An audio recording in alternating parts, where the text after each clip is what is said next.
Hello students, welcome to my channel. तो आज हम लोग देखेंगे स्टैंडर्ड 12th का फिजिक्स का लेसन नंबर 1 वह रोटेशनल मोशन का अगला टॉपिक, रोटेशनल डायनामिक्स का अगला टॉपिक वह वर्टिकल सर्कुलर मोशन। स्टूडेंट्स, ये बहुत ही इंपॉर्टेंट टॉपिक है और थोड़ा सा लेंथी टॉपिक है। यहाँ पे जो है हर एक छोटे छोटे जगह से आपको क्वेश्चन पूछा जा सकता है, तो इसीलिए इस वीडियो को ध्यान से देखिए और समझने की कोशिश कीजिए। अगर आपको कुछ भी डाउट रहता है तो मुझे कमेंट सेक्शन पे पूछ सकते हैं, या तो फिर मेरे फेसबुक पेज में पूछ सकते हैं, और साथ ही साथ मुझे टेलीग्राम के पेज पे भी आप ढूंढ सकते हैं, सर्च कर सकते हैं। तो चलते हैं हमारा आज का टॉपिक वह वर्टिकल सर्कुलर मोशन पर। तो ये है हमारा वर्टिकल सर्कुलर मोशन। तो वर्टिकल सर्कुलर मोशन मतलब क्या है, नाम से हमें पता ही चल जा रहा है। एक तो हमने पहले सर्कुलर मोशन पढ़े थे और ये वर्टिकल सर्कुलर मोशन है, इसका मतलब इसमें कुछ तो वर्टिकली घूमना जरूरी है। हाँ, बिल्कुल सही। जो हमें वीडियो दिख रहा है इसमें एक जाइंट व्हील दिखाई दे रहा है हमें, और ये किस तरह से घूम रहा है, ये वर्टिकली घूम रहा है। तो इसीलिए मैंने यहाँ पे as an example giant wheel का वीडियो दिया है, ताकि आपको बिल्कुल ये समझ पाए कि हमारा वर्टिकल सर्कुलर मोशन एक्चुअली क्या है। बहुत ही अच्छा वीडियो है ये। इसमें जो है व्हील जो है धीरे धीरे ऊपर की तरफ जा रहा है, और साथ ही उसके साथ वो नीचे की तरफ, मतलब अगर आप किसी एक सीट पे अगर बैठ जाते हैं तो उसमें आप ऊपर की तरफ भी जाओगे, नीचे की तरफ भी आओगे, और एक बड़ा अच्छा एक्सपीरियंस रहता है हमारा इस वर्टिकल सर्कुलर मोशन या जाइंट व्हील पे अगर हम लोग बैठेंगे तो वर्टिकल सर्कुलर मोशन क्या है, तो आपको समझ में आ गया होगा वर्टिकल सर्कुलर मोशन का एक्चुअली हम लोग क्या पढ़ने वाले हैं। इसी से रिलेटेड पूरा टॉपिक है। इसमें हम लोग हर अलग अलग पॉइंट में, जैसे ऊपर वेलोसिटी कितना रहेगा, नीचे वेलोसिटी कितना रहेगा, साइड में वेलोसिटी कितना रहेगा, टेंशन कितना रहेगा, ये सभी चीजें के बारे में डिस्कस करेंगे।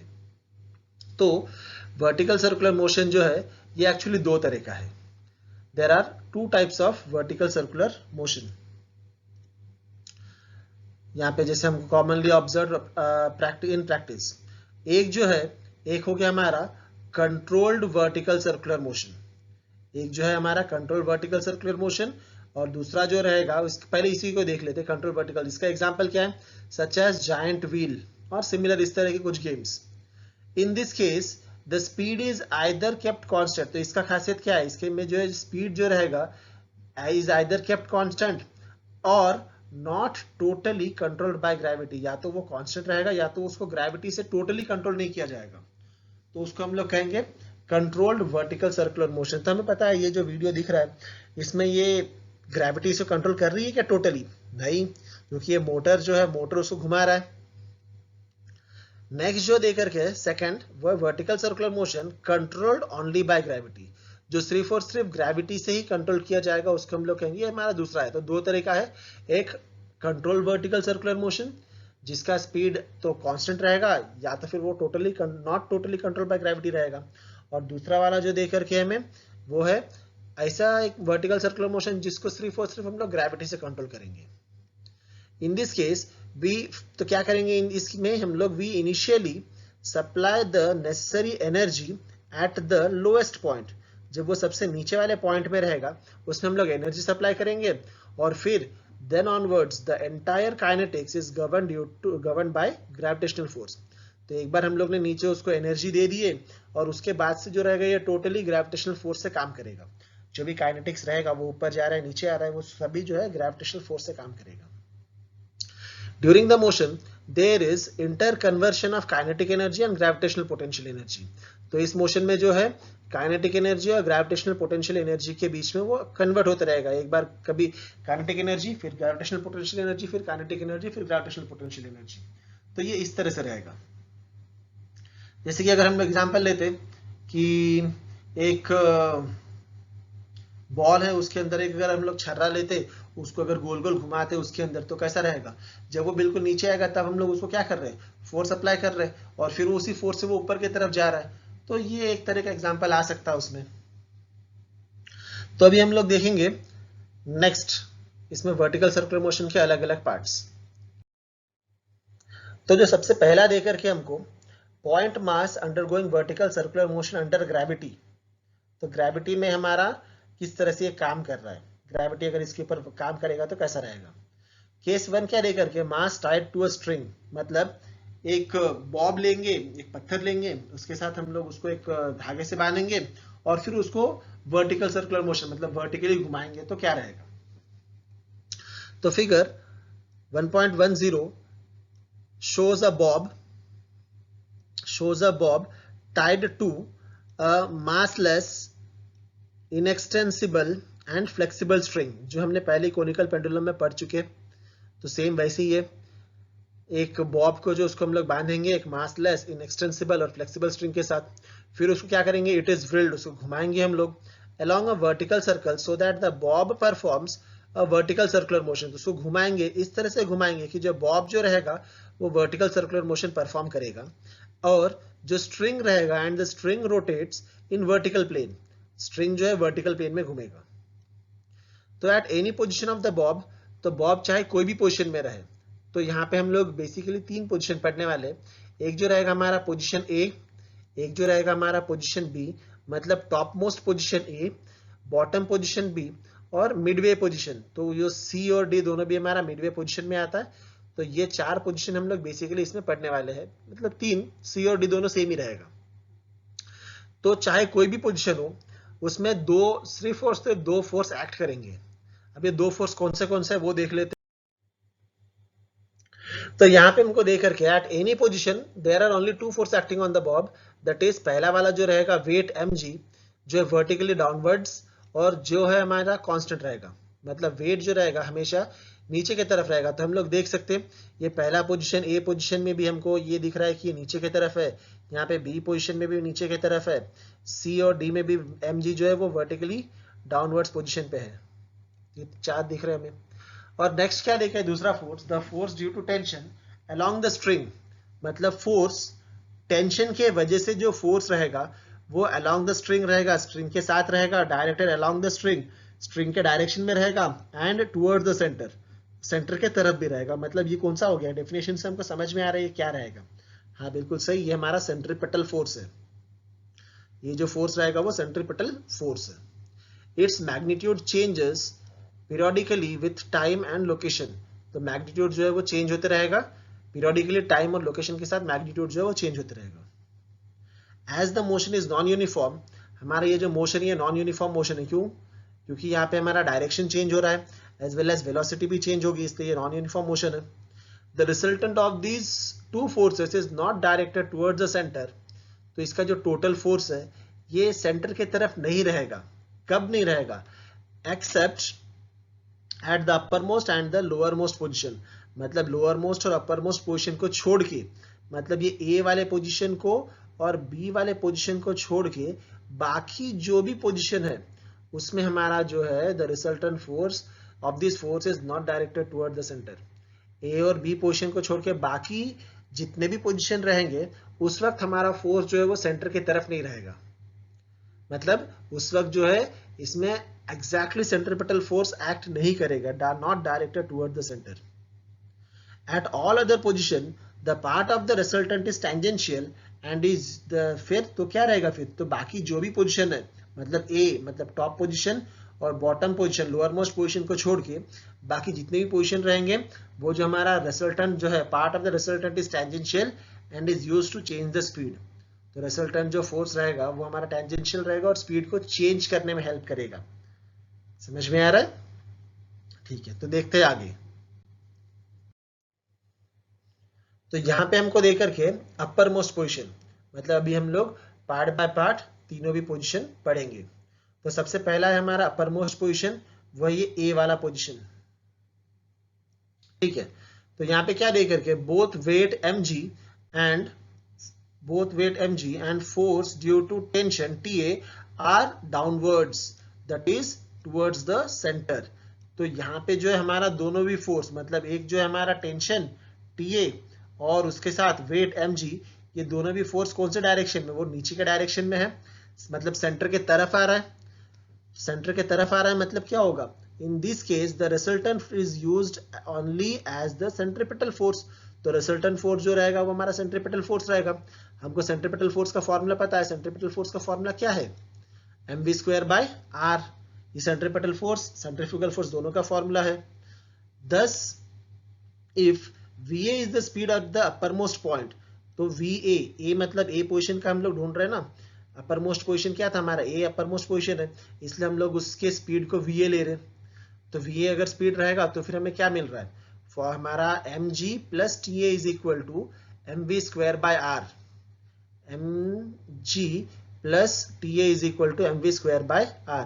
अभी आया कैसे, अगर हम लोग डायग्राम पे देखते तो क्या देकर के mg हमारा डायरेक्टेड टुवर्ड्स द सेंटर, नीचे की तरफ है, TA जो टेंशन है वो भी टुवर्ड्स द सेंटर है, तो इसके ऑपोजिट में क्या रहेगा, ये अगर हमारा सेंट्रीपिटल फोर्स है तो इसके अपोज में क्या रहेगा, सेंट्रीफ्यूगल फोर्स।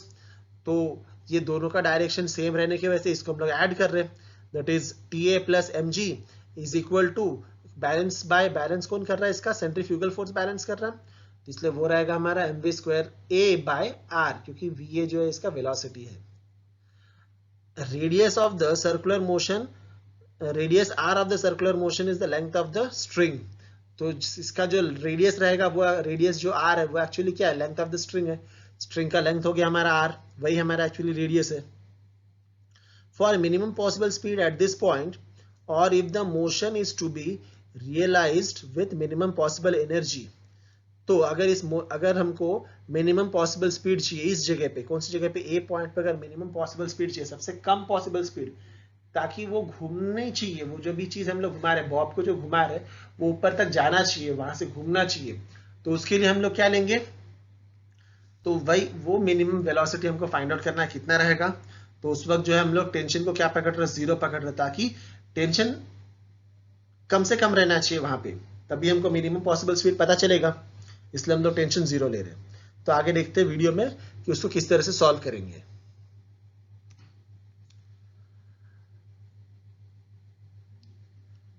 तो डेरिवेशन पार्ट में क्या आएगा, mg plus TA is equal to mva square by r, जैसे मैंने समझाया था क्यों आया ये mv square by r, mva square by r, इसको हम लोग लेते हैं इक्वेशन नंबर हमारा 1। तो यहाँ पे थोड़ा सा लाइट का प्रॉब्लम है, वो कुछ ही सेकंड्स या मिनट्स बाद वो चले जाएगा, आपको ये क्लियरली दिखेगा तब। बट क्या यहाँ पे हमारा वो मिनिमम पॉसिबल स्पीड हमको लेना है, but for minimum possible speed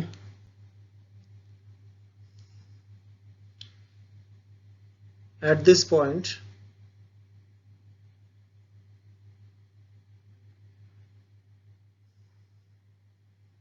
minimum possible speed इस जगह पे, इस पर्टिकुलर जगह पे है, अभी आपको क्लियरली दिखेगा सब कुछ। Minimum possible speed at this point क्या क्या चाहिए, हमारा कंडीशन क्या था, that is TA is equal to 0। तो जहाँ पे हमारा TA है इक्वेशन नंबर 1 में, उस जगह में हम लोग 0 डालेंगे, इस जगह पे 0 डालेंगे, तो क्या आएगा, mg प्लस TA के जगह में 0 आ गया is equal to mva square by r, तो 0 रहा तो क्या हो जाएगा, वो mg is equal to mva square by r आ जाएगा, m और m कैंसिल कर देते, तो फिर क्या आ रहा हमारा, ये r जो है डिवीजन में उसको लेके जाते उधर g, अच्छा mva square by r is equal to g, फिर r को लेके जाएंगे तो क्या आएगा, va square is equal to rg, उसका रूट निकाल लेते, तो va इज इक्वल टू क्या जाएगा, टेकिंग स्क्वायर रूट कर रहे हैं, va is equal to under root rg। तो ये हो गया हमारा minimum speed at upper most position. अभी लोअर मोस्ट पोजिशन भी देख लेते हैं हम लोग क्या है। लोअर मोस्ट पोजिशन बी, मतलब ये बी वाला पोजिशन में हम लोग ले रहे हैं, सेम जैसे पहले वाला किए थे वैसे ही हमको इसमें भी करना है, लोअर मोस्ट पोजिशन बी। तो यहाँ पे हमें क्या दे करके कि mg और इसका जो है TB मतलब टेंशन, ये दोनों एक दूसरे के ऑपोजिट डायरेक्टेड है, डायरेक्शन के ऑपोजिट है। ये यहाँ पे हमारा TB दे करके है और यहाँ पे हमको क्या दे करके, इसका mg दे करके, तो दोनों का डायरेक्शन के ऑपोजिट में है।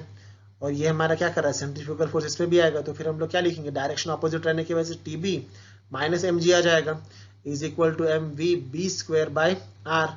एम वी बी स्क्वायर क्यों आया? क्योंकि ये हो गया हमारा सेंट्रीफ्यूगल फोर्स बी पॉइंट में, इसलिए वी बी आ गया। समझ में आया? टी बी और एम जी इसका डायरेक्शन ऑपोजिट है, इसलिए हम लोग क्या कर रहे हैं, यहाँ पे माइनस डाल रहे हैं। T B minus M G is equal to M we B square by R. यहाँ पे प्लस इसलिए था क्योंकि दोनों का डायरेक्शन सेम था, यहाँ पे माइनस इसलिए है क्योंकि दोनों का डायरेक्शन ऑपोजिट है।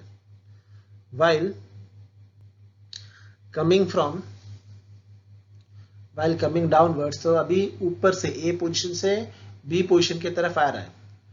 while coming down from uppermost position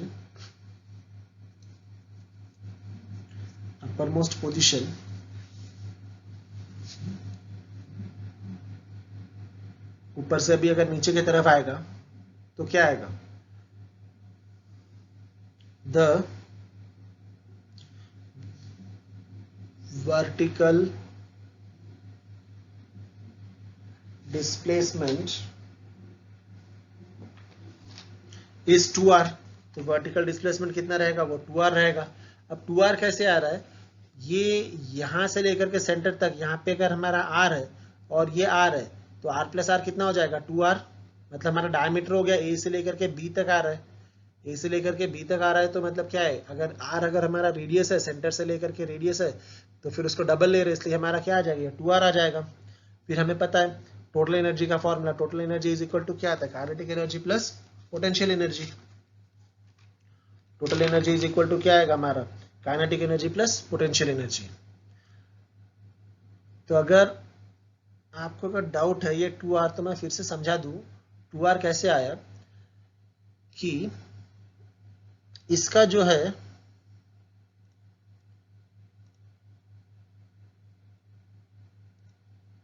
ये जो है, ये हमारा रेडियस है, यहां से लेकर के यहां तक ये रेडियस है, तो रेडियस कितना हमारा? रेडियस हमारा है r। और फिर ये सेंटर से लेकर के ये नीचे की तरफ लेंगे तो इसका रेडियस कितना हमारा? r। तो टोटल कितना हो जाएगा? ये r प्लस ये r प्लस r कितना हो जाएगा हमारा? 2r। तो इसलिए हम लोग क्या ले रहे हैं वहां पे? 2r। रेडियस हमारा कितना आ रहा है? 2r आ रहा है हमारा रेडियस, मतलब डायमीटर हमारा 2r आ रहा है। While coming down from the upper most position, जब वो ऊपर से लेकर के नीचे की तरफ आ रहा है, ऊपर मतलब ए पोजीशन से, ए से लेकर के जब वो बी तक आ रहा है, तो वो टोटल जो डिस्प्लेसमेंट रहेगा वो रहेगा हमारा 2r का डिस्प्लेसमेंट। अब लोअर मोस्ट पोजीशन तो हमने ऑलरेडी इतना देख चुके हैं, यहाँ पे जो भी है डायरेक्ट अभी हम लोग डेरिवेशन पे चलते हैं।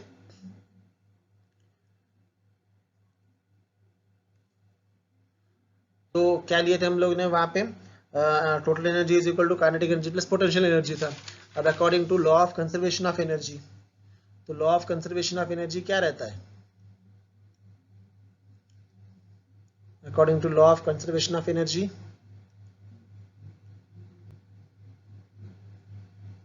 कि हमारा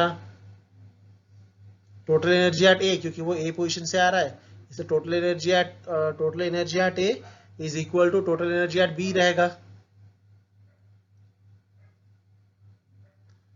total energy at A is equal to total energy at B.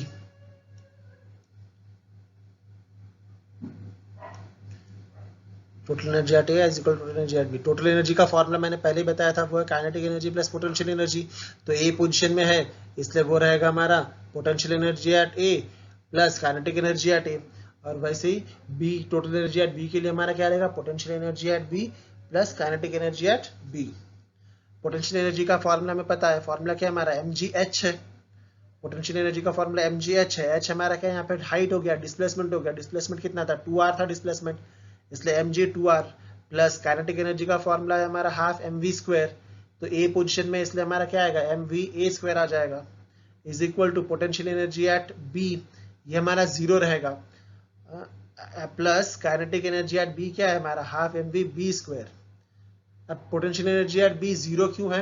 क्योंकि जब ऊपर से लेकर के कोई चीज आ रहा है तो वो बी पोजीशन पे रुकेगा क्या? नहीं रुक रहा है, वहां से वो डायरेक्टली चले जा रहा है, वहां पे पोटेंशियल एनर्जी बिल्कुल 0 रहेगा। इसलिए हम लोग क्या लिए? Potential energy at B is equal to 0 ले रहे। फिर as V A square is equal to R G, जो हमने पहले फाइंड आउट किए थे, velocity at highest point. V square is equal to R G, तो वी स्क्वायर के जगह में हम लोग आर जी पुट करेंगे तो ये M G into two R क्या आ जाएगा हमारा 2 mgr plus half M V square के जगह में R G is equal to half M we B square. फिर डिनोमिनेटर क्या है, इन सभी का डिनोमिनेटर 2 है और इसका डिनोमिनेटर 2 नहीं है, तो इसलिए क्या करेंगे 2 से मल्टीप्लाई करेंगे, इसको 2 से इधर मल्टीप्लाई करेंगे तो क्या आ जाएगा, ये 2 mgr हो जाएगा हमारा 4 mgr प्लस 1 mgr 1 mrg या gr इज इक्वल टू रहेगा हमारा m vb स्क्वायर, फिर 4 प्लस 1 कितना हो जाएगा 5 mgr is equal to m vb square, फिर हमारा क्या हो जाएगा m और m कैंसिल हो जाएगा, therefore vb square is equal to 5rg taking square root, क्या आ जाएगा हमारा vb is equal to under root 5rg, vb is equal to under root 5rg, equation number 4। तो यहाँ पे अगर आपको डाउट है कि ये कैसे आया है तो मैं बता दूं कि थोड़ा सा ये पोटेंशियल एनर्जी और काइनेटिक एनर्जी का जो फंडा है वो मैं आपको समझा देता हूँ।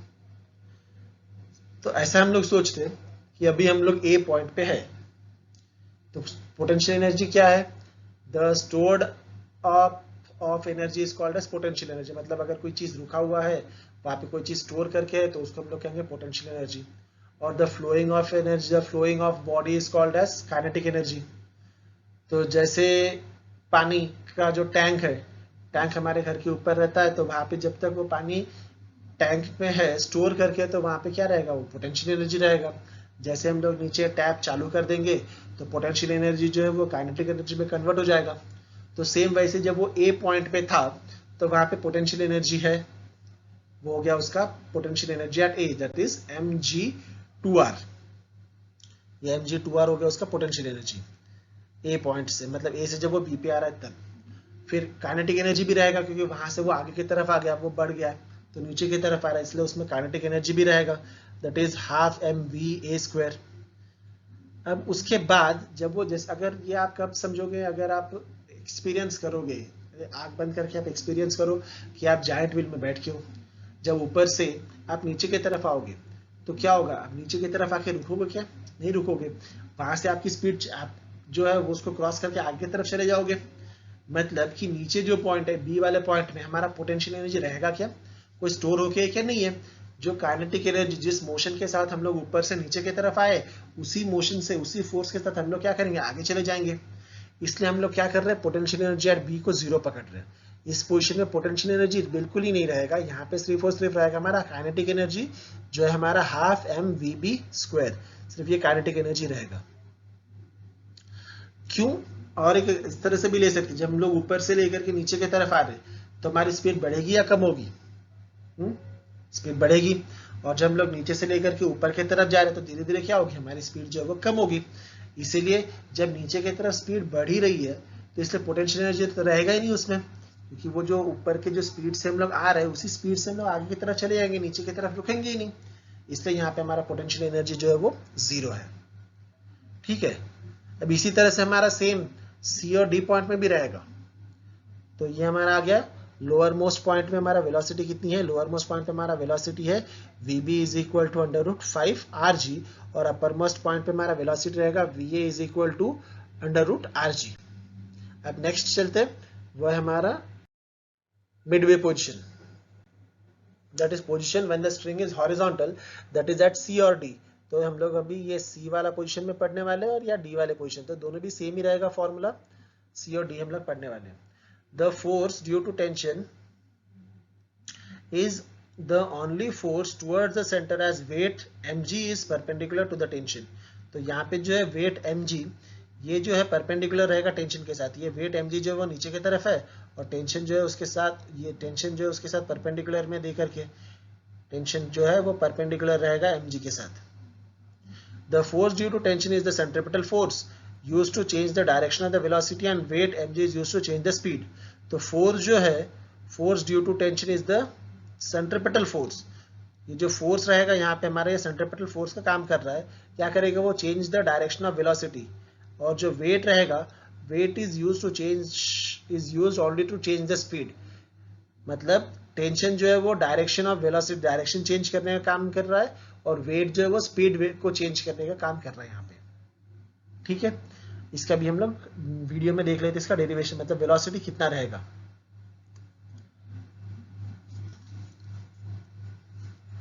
Position when the string is horizontal. तो इसमें टेंशन किसका क्या काम कर रहा है? टेंशन जो है centripetal force, tension centripetal force centre की तरफ है, और वो जो है डायरेक्शन को चेंज कर रहा है, जबकि वेट जो है वो स्पीड को चेंज कर रहा है।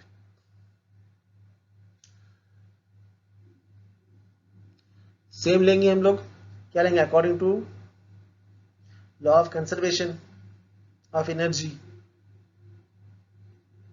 Law of conservation of energy क्या बताता है कि हमारा कोई भी पॉइंट अगर हम लोग लेंगे, एनर्जी जो रहेगा वो सेम रहेगा।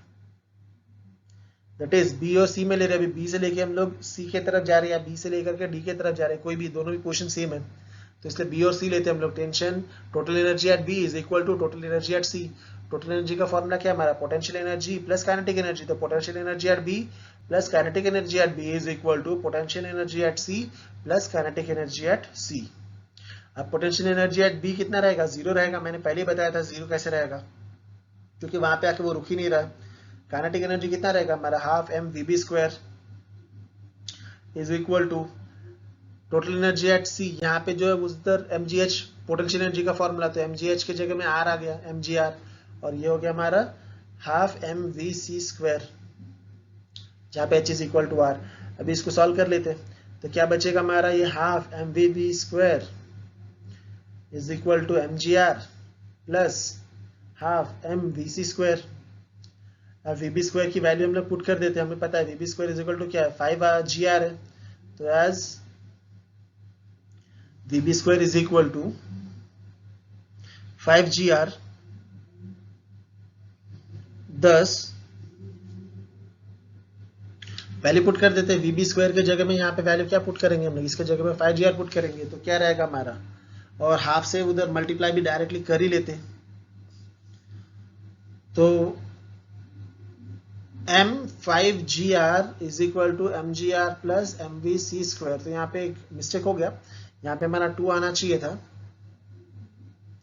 Is equal to M ji R plus M we C square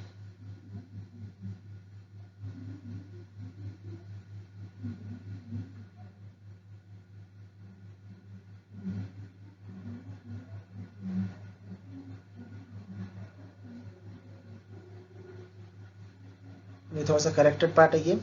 यहाँ पे आएगा हमारा 2, यहाँ पे भी 2, और ये 5 माइनस 2 कितना हो जाएगा? ये हमारा 3 हो जाएगा।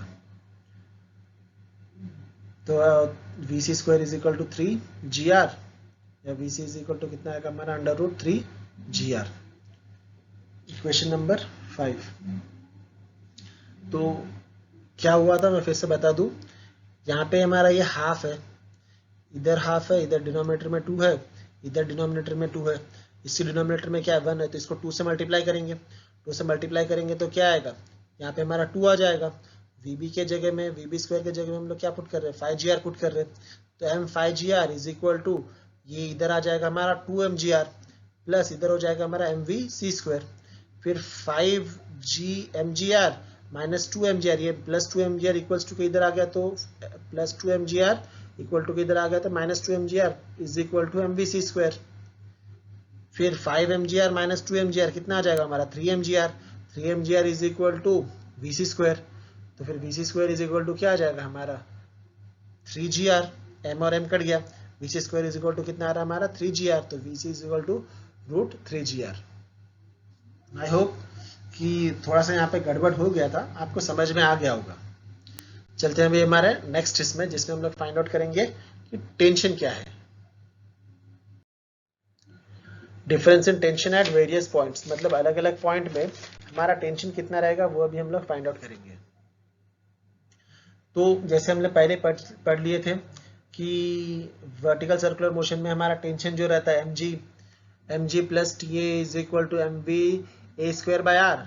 इसको अरेंज कर रहे हैं हम लोग, तो T A is equal to क्या आ जाएगा? M V A square by R plus M G equals to उधर जाएगा, तो ये हो जाएगा हमारा माइनस एम जी। फिर TB minus mg is equal to mvb square by r, ये भी हमने पहले देख लिया। अब इसमें TB निकाल रहे हैं हमको, TB क्योंकि difference in tension find out करना है, तो TB और TA इसमें सब्ट्रैक्ट करेंगे हम लोग, इसलिए TB ले रहे हैं। TB इज इक्वल टू क्या आ जाएगा, mvb square by r minus mg equal to उधर गया था प्लस mg। अभी हम लोग देखते हैं कि वो किस तरह से आता है।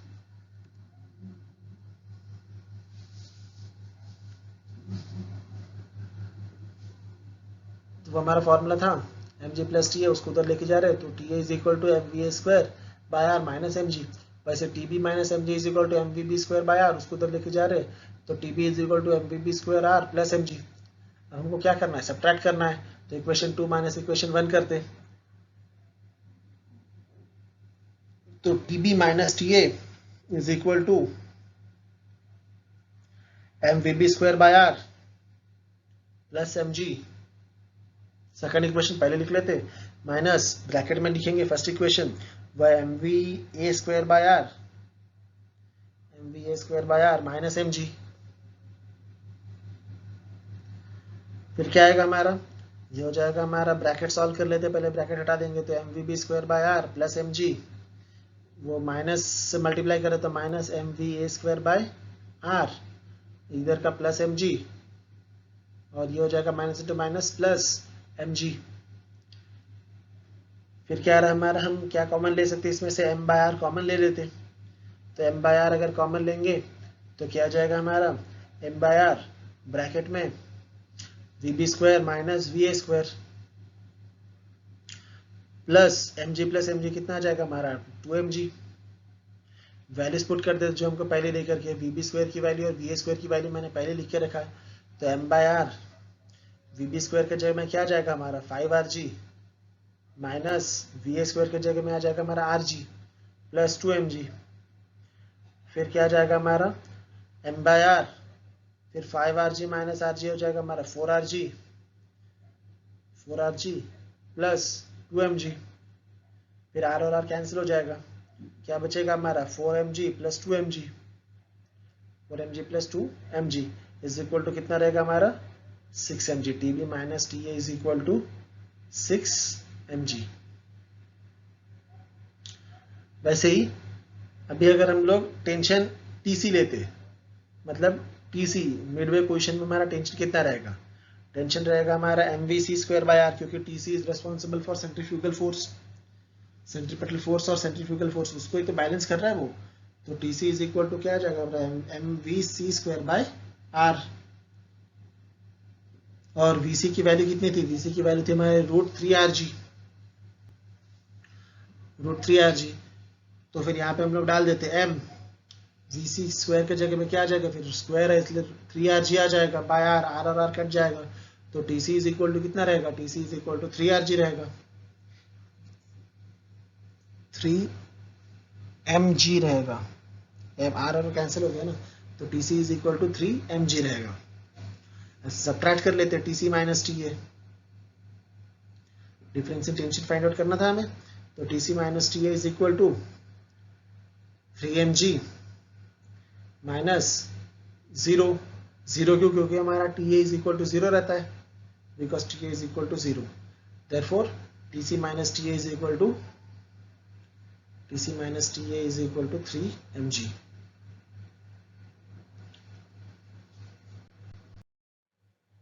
अब हम लोग सेकंड पार्ट में आते हैं, that is case 2, mass tied to the string.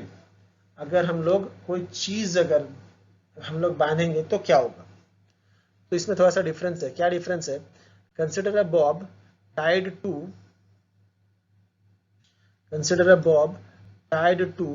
A rod, यहाँ पे हम लोग क्या कर रहे हैं, mass tied to a rod है, tied to a rod and whirled along a vertical circle. तो रॉड के साथ अगर बांध के अगर घुमाएंगे तो क्या आएगा, तो basic difference between the rod and the string is that, तो बेसिक डिफरेंस हमारा क्या है, is that the string needs some tension at all the points including the uppermost point। तो string को जो है घूमने के लिए, अगर string अगर रहेगा, string को घूमने के लिए क्या चाहिए, कहीं ना कहीं पे उसको टेंशन की जरूरत है, यहाँ तक कि अपर मोस्ट पॉइंट में भी उसको टेंशन की जरूरत है। Thus a certain minimum speed is necessary at the uppermost point, तो इसीलिए उसको कुछ ना कुछ स्पीड चाहिए अपर मोस्ट पॉइंट में जाने के लिए, कुछ ना कुछ स्पीड चाहिए। फॉर किसके लिए? स्ट्रिंग के लिए। जो हमने पढ़े थे वहां पे टीए के जगह हम लोग ने क्या डालते, टीए के जगह हम लोग ने 0 डाले थे और स्पीड कितना था हमारा, v A is equal to under root r g था। बट रॉड के लिए मतलब केस जो है वो उल्टा हो जाता। इसके लिए क्या रहता है, in case of rod as the rod is rigid such a condition is not necessary. मतलब यहाँ पे जो है उसका मिनिमम कुछ ना कुछ मिनिमम स्पीड चाहिए, जरूरी है ही नहीं। दस practically zero speed is possible at the upper most point. तो यहाँ पे अगर स्पीड अगर जीरो भी रहा तो भी चलेगा। तो समझ में आ रहा है आपको क्या है? जैसे अगर हम लोग एक पत्थर को अगर बांधते हैं, पत्थर को अगर हम लोग बांध के रखते तो उसको घुमाने के लिए, क्योंकि वो हमारा स्ट्रिंग है, स्ट्रिंग स्लैक हो सकता, स्लैक मतलब वो कैसा, वो लटक सकता है नीचे की तरफ। अगर वो ऊपर उतना उसके स्पीड नहीं है, ऊपर जाने के लिए अगर उतना जितना स्पीड उसको चाहिए अगर उतना स्पीड नहीं है तो क्या होगा, वो पत्थर जो है नीचे की तरफ आ जाएगा। पर तो इसलिए क्या है, उसको कुछ ना कुछ मिनिमम स्पीड चाहिए। किसको? पत्थर को या बॉब को ऊपर ले जाने के लिए उसको कुछ ना कुछ मिनिमम स्पीड चाहिए, नहीं तो क्या होगा, वो नीचे की तरफ आ जाएगा। जबकि रॉड अगर है तो रॉड रिजिड रहने की वजह से उसको मिनिमम स्पीड की जरूरत नहीं है। यहाँ पे हम लोग मिनिमम स्पीड 0 ले सकते हैं, वो तो अपने आप चले जाए क्योंकि वो रिजिड है। उसको हम आराम से क्या कर सकते हैं, उसको ऊपर की तरफ लेके जा सकते हैं। इसीलिए ये हमारा मेन डिफरेंस है। तो उसको वीडियो में देख लेते क्या है। तो इसमें वही सेम चीज लगाएंगे हम लोग according to law of conservation. तो हम कहां से कहां तक ले रहे हैं, ऊपर और नीचे वाला पॉइंट ले रहे हैं, क्योंकि ए अपर मोस्ट पोजीशन और बी लोअर मोस्ट पोजीशन, ये दो ही पोजीशन लेंगे। तो हमको पता है कि total energy at A is equal to total energy at B. Total energy at A is equal to total energy at B. तो potential energy at A plus kinetic energy at A is equal to potential energy at B plus kinetic energy at B. यहाँ पे potential energy कितना रहेगा हमारा, वही mg into 2r। Potential energy कितना रहेगा, mg into 2r plus kinetic energy कितना रहेगा, यहाँ पे काइनेटिक एनर्जी को हम लोग 0 ले रहे हैं क्योंकि मिनिमम स्पीड चाहिए। मिनिमम स्पीड क्या चाहिए, 0 रह सकता है यहाँ पे, इसलिए हम लोग यहाँ पे क्या ले रहे हैं, va स्क्वायर के जगह हम लोग क्या लेंगे, 0 लेंगे। पोटेंशियल एनर्जी जैसा पहले था वो 0 रहेगा एट बी पे, और इधर रहेगा हमारा kinetic energy half m vb square. तो फिर क्या जा रहा है, 2mgr is equal to half M V B square, M और एम कैंसिल हो गया, 2 उधर चला गया, तो फिर क्या जाएगा, 4gr is equal to V B square. That is V B is equal to square root करेंगे तो क्या आएगा, 2 बाहर आ गया, रूट आर जी, 2 बाहर आ गया रूट आर जी। तो यहाँ पे जो है ये एक मिस्टेक दे करके, प्रिंटिंग मिस्टेक, यहाँ पे रूट 2 जो रहेगा वो बाहर आएगा और रूट आर जी रहेगा। अब सब्ट्रैक्ट कर देते टीबी माइनस टीए, टेंशन निकाल रहे हैं ना, डिफरेंस इन टेंशन भी निकाल ही लेते हैं। तो क्या आएगा, फॉर्मूला हम जो हम लोग ने पहले लिखे थे इक्वेशन 1 इक्वेशन 2, तो वो M we B square by R minus M V A square by R. तो इस एक्सप्रेशन के लिए, ये एक्सप्रेशन जो है इसके पहले वाले वीडियो, इसके पहले वाला जो स्लाइड है उसमें दे करके था, वहां से आप लोग चेक कर सकते हैं। तो फिर क्या आ जाएगा इसमें, हम लोग M we B square by R और काइनेटिक एनर्जी तो 0 है, प्लस mg कितना हो जाएगा, 2mg। फिर क्या होगा हमारा, वैल्यू पुट कर देते, वीबी स्क्वायर की वैल्यू पुट करेंगे तो कितना आएगा, m 4gr, वीबी स्क्वायर की वैल्यू पुट कर रहे 4gr by r plus 2mg, r और r कट जाएगा, तो फिर क्या रहेगा हमारा 4mg plus 2mg, 4mg plus 2mg कितना रहता, 4mg plus 2mg is equal to 6mg, is equal to 6 mg, TB minus TA is equal to 6 mg। तो आपको समझ में आ गया होगा। जहां तक मुझे लगता है सिर्फ एक ही जगह में डाउट आ सकता है कि मैंने यहाँ पे हम लोगों ने काइनेटिक एनर्जी को 0 क्यों लिए। तो ठीक है, मैं फिर से समझा देता हूँ काइनेटिक एनर्जी को 0 क्यों ले रहे। अब जब हम लोग रॉड को घुमा रहे, ये क्या है हमारा, mass tied to the rod. Rod को जब हम लोग घुमाएंगे तो रॉड का स्पेशलिटी यहाँ पे देखिए कि रॉड रिजिड रहने की वजह से उसको ऊपर जाने के लिए उसको मिनिमम एनर्जी, मिनिमम वेलोसिटी की जरूरत नहीं है। इसलिए हम लोग क्या कर रहे हैं, उसको मिनिमम वेलोसिटी उसको 0 रहा तो भी चलेगा, फिर भी वो क्या करेगा, वर्टिकल सर्कुलर मोशन कर सकता है। इसलिए हम लोग उसको क्या लेंगे, VA square is equal to, या VA इज इक्वल टू हम लोग 0 ले रहे हैं, इसलिए कुछ ज्यादा कुछ नहीं है। काइनेटिक एनर्जी उसको 0 रहा तो भी क्या करेगा, वो ऊपर से लेकर के नीचे तक आ जाएगा, उसको जरूरत नहीं है वहां पे काइनेटिक एनर्जी। ठीक है, आई होप आप लोगों को जो भी मैं पढ़ा रहा हूँ वो समझ में आ रहा है। अगर इसमें भी कुछ डाउट है तो नीचे कमेंट सेक्शन पे आप कमेंट कर सकते हैं। तो थैंक यू स्टूडेंट्स। अगर आपको मेरा वीडियो पसंद आ रहा है, मेरा टीचिंग पसंद आ रहा है, तो प्लीज़ लाइक करें, कमेंट करें, शेयर करें और सब्सक्राइब करें। और जो इस चैनल में नए हैं प्लीज़ सब्सक्राइब करें, साथ ही बेल आइकन को ज़रूर दबाएं ताकि आपको मेरे लेटेस्ट वीडियो का नोटिफिकेशन जल्द से जल्द मिले। और जिन्होंने सब्सक्राइब कर चुके हैं उनको बहुत बहुत धन्यवाद। तो आगे का जो टॉपिक है वो हम हमारे नए नेक्स्ट पार्ट में देखेंगे।